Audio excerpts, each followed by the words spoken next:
Bonjour, ici InnoCherche, réseau de veille transverse sur les usages, où nous utilisons ce référentiel symbolisé à droite pour aider les dirigeants à décoder et anticiper.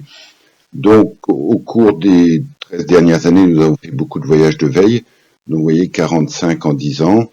Et depuis, bien sûr, le confinement, tout ceci s'est arrêté. Maintenant, nous appuyons sur 7 think tanks, chacun autonome, chacun avec son référentiel, mais qui accepte de se faire challenger par les autres dans la transversalité, car nous avons tous compris que finalement, c'est l'usage du citoyen consommateur qui fait l'innovation et que l'on transpose facilement un usage d'un secteur à un autre, et donc c'est une clé de l'anticipation de voir venir ces nouveaux usages. Donc nous avons appliqué le prisme de la raison d'être à notre activité pendant le Covid et nous avons réaffirmé que notre raison d'être, c'était décoder les signaux faibles grâce à ce référentiel. Notre mission, la veille transverse sur les usages et les cibles, ce sont les veilleurs, donc non seulement les 45 veilleurs qui sont dans les différents think tanks, mais aussi les dirigeants qui veulent veiller, qui veulent regarder au-delà de la ligne d'horizon pour mieux anticiper finalement les disruptions à venir.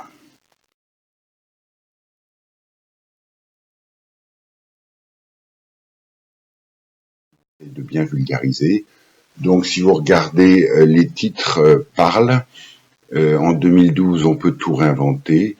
C'était l'explosion. Grâce à l'orthèse intellectuelle, on pouvait rêver d'un monde superbe et tout réinventer. 2013, on commence à sentir un peu les inquiétudes vis-à-vis de l'ubérisation. Mon business model, est-ce que je vais me faire challenger? 2015, on est en plein dans la disruption digitale, les pavés dans la main. Donc les secteurs qui se croyaient à l'abri, comme l'aérospatial, découvrent qu'ils se font challenger aussi. Et donc 2016, on commence à, pas vraiment l'âge de raison, mais comment décoder et transposer, c'est-à-dire transposer un usage d'un secteur vers un autre et arriver à discerner si c'est un nouvel acteur vient faire la promotion de cet usage dans mon secteur, qu'est-ce que ça vient révéler comme souhait inassouvi et qu'est-ce que ça vient créer comme opportunité de disruption. Et en 2017, on plaidait sur un retour au local en disant on a tout vu au niveau technologie, maintenant faut que ça aide et faut que ça aide au niveau local, faut pas que ça détruise. Donc assez prémonitoire. Et enfin, là, octobre 2021, on a voulu faire un peu le bilan d'une année et demie de confinement, de Covid, avec ce constat, le digital a sauvé nos vies, qui va nous sauver du digital? Donc entre l'utopie des premiers jours, la dystopie à partir de 2016-2017, finalement, qu'est-ce qu'il faut garder et ne pas tout jeter le bébé avec l'eau du bain? Donc pour bien comprendre les enjeux de digital à sauver nos vies, qui va nous sauver du digital, voilà, on a préparé cette série de Unconference pour que vous puissiez approfondir un peu les sujets et sur lesquels vous n'êtes pas très à l'aise. Donc il y en a 16 là, et on va commencer notre référentiel à la base par les 12 besoins vitaux.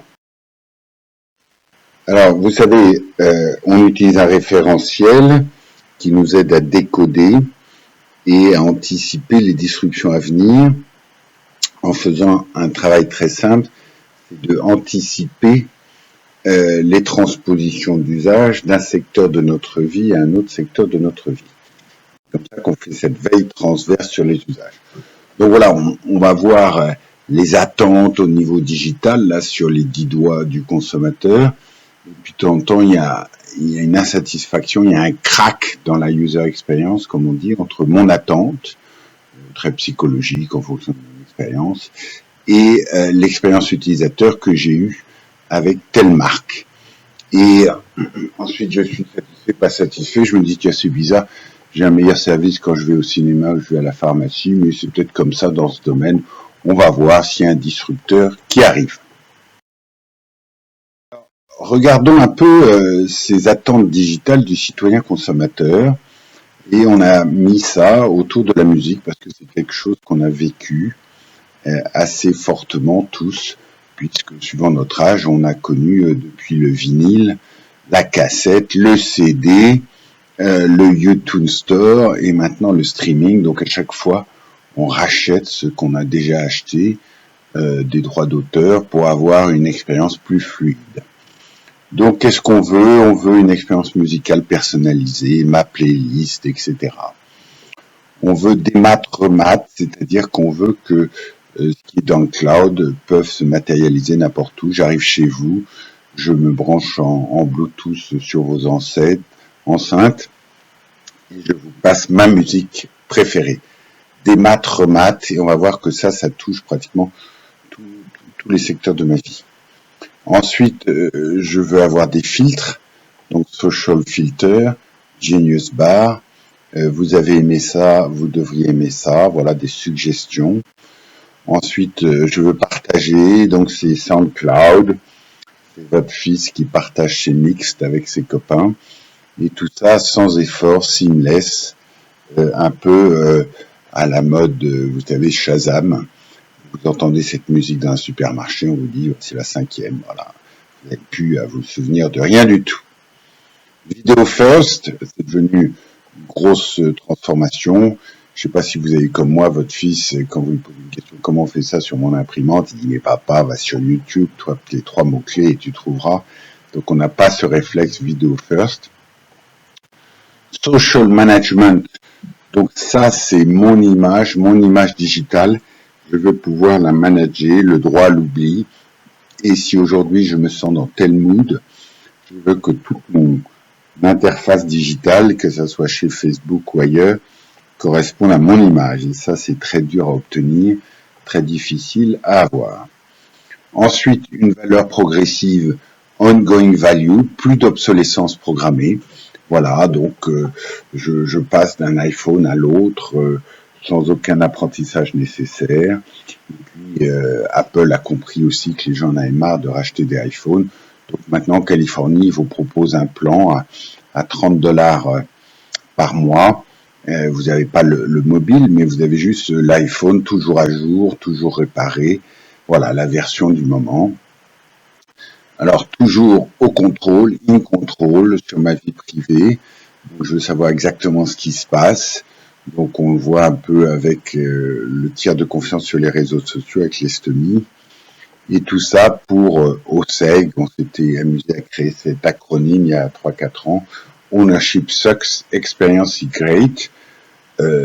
M'embêtez plus à être obligé d'être propriétaire de quelque chose pour en avoir la jouissance. Et puis au cours de notre veille, on est toujours revenu au pourquoi, why, pourquoi toutes ces attentes digitales. Ben finalement, c'est pour satisfaire mes 12 besoins vitaux.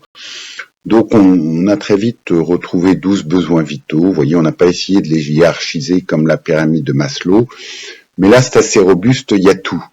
Et puis on se dit avec ça, ben tiens, on retrouve le sens et on force un peu les entreprises en disant mais non, toi tu es pas en train de faire du pain, toi tu es dans se nourrir qui est un besoin vital. Toi tu n'es pas en train de proposer des loisirs, toi tu es en train de respirer ou se distraire. Voilà, donc ça a été un axe très porteur et très efficace et on va voir finalement comment on s'est servi de ça, notamment pour analyser l'impact du Covid. Donc ça voulait dire quoi ce Covid et comment ça a impacté la satisfaction de mes 12 besoins vitaux. Alors il y a 4 nouveaux mégatrends sociétaux et 4 mégatrends au travail. Le premier mégatrend, c'est vraiment la détox. Voilà, donc pour tous les gens qui font de la désintoxication d'individus, ils disent traitement c'est 40 jours minimum. Donc nous, on s'en paye pour 2 mois détox maximale et encore derrière 6 mois, 1 an de détox secondaire, on va dire. Et toute cette question, pouvoir d'achat versus résilience.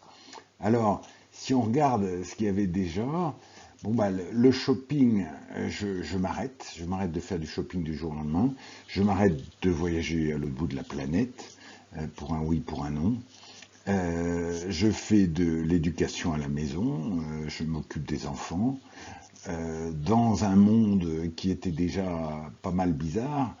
D'un côté, une guerre commerciale entre les Chinois et les Américains, de l'autre côté, une financiarisation toujours plus forte, Donc ça, c'est tout le contexte qui était déjà là. Bon, des problèmes d'immigration liés à ces inégalités, donc qui vont redoubler, parce que les inégalités entre les pays riches et pauvres vis-à-vis du Covid, elles vont être fortes. Donc on peut attendre des nouvelles vagues d'immigration. Bon, dans un contexte où on avait peur de l'intelligence artificielle, voilà, l'ONU nous disait tout est lié, il y a 17 objectifs de développement durable. Si tu veux vraiment sauver ta planète, c'est l'écologie intégrale, et le pape en 2015, tout est lié, Laudato Si. Voilà, donc il y a ce grand thème de tout est lié que les gens commencent à comprendre, et là on a ce signe stop qui nous oblige tous à réfléchir. Et on a pour ça beaucoup de temps, on est tous arrêtés en même temps, et on réfléchit. Et donc, si on reprend un seul élément de ce confinement qui a été le télétravail, eh bien, on s'aperçoit que le télétravail lui-même, qui est passé, on le rappelle, de 5% fin 2019 à 40% aux États-Unis début 2022. On ne parle pas des 60% en juin 2020. Mais voilà, après une certaine partie de la crise, on arrive à ces chiffres qui sont phénoménales. Et pourquoi c'est si significant dans notre société? C'est parce que ça impacte les 12 besoins vitaux. Vous voyez, donc le travail impacte me garder en santé. Bien sûr, je vais être moins contaminé, je vais avoir une autre discipline de vie. Respirer, ben oui, je devrais faire attention à bien respirer, à prendre des breaks. Dormir sous un toit, ben mon toit, il devient de plus en plus important puisque j'y télétravaille aussi. Donc, pas mal de gens qui ont bien vécu le télétravail, il y en a aussi beaucoup qui l'ont mal vécu parce que leur maison n'était pas adaptée, ils n'avaient pas assez d'espace. Se déplacer, bien sûr, confiné, plus de déplacement, plus de métro, boulot, dodo, je gagne un temps fou. Se nourrir, bah oui, je me nourris complètement différemment. Je redécouvre les petits plats cuisinés. Besoin d'estime, méditation, bien-être. Donc tout ça, comment le management en prend compte. Avant, j'avais des signes de reconnaissance. Maintenant, ils ont beaucoup changé. Se distraire, ça impacte ça. Se protéger, toute la cybersécurité, se vêtir. Vous avez tous vu les vidéos humoristiques sur les gens qui avaient la moitié de leur complet et l'autre moitié en tenue de bain. Découvrir le monde, ben, complètement à l'arrêt, ou bien au contraire pour certains, l'occasion de partir à l'autre bout du monde puisqu'on est en télétravail. Apprendre, je me forme, complètement autonome, et le besoin de lien social est là, donc tout est à réinventer. Et vous allez voir, on a pu appliquer ce prisme, finalement, l'impact sur le porte-monnaie de la ménagère de ce confinement forcé début 2020, et on a pu prédire assez facilement l'impact que ça aurait sur le PIB. Donc vous voyez ici, vous avez le panier de la ménagère en Europe en 2017. Voilà, donc c'est le PIB, je sais plus, c'est 32 000 ou 34 000 euros. Et puis en confinement, bah, se déplacer, moins 90%. Donc c'est énorme. Hein, j'ai gagné 14% de mon budget. Voilà, découvrir le monde, j'arrête totalement. Là, je gagne 10%. Se vêtir, allez, on va dire 2 fois moins. On y va à la grosse. Se nourrir, bah, je vais plus à la cafette, je fais mes petits plats, je dépense 2 fois moins, etc. Et finalement, vous voyez, uniquement en se focalisant sur ces 4 postes, on arrive à faire moins 35%. Et donc, comme il y avait 60% des gens confinés, vous voyez, ça fait 60% de 35. Voilà, moins 20% sur le PNB, et c'est exactement ce que la France a affiché au deuxième trimestre 2020. Donc vous voyez des applications très concrètes, et on découpe ça avec les statistiques nationales. Voilà, nous vous invitons à suivre tous nos contenus, plus de 500 contenus accessibles sur notre site, sur YouTube, sur LinkedIn, nos livres, et ensemble continuons la veille, et merci de soutenir notre association InnoCherche.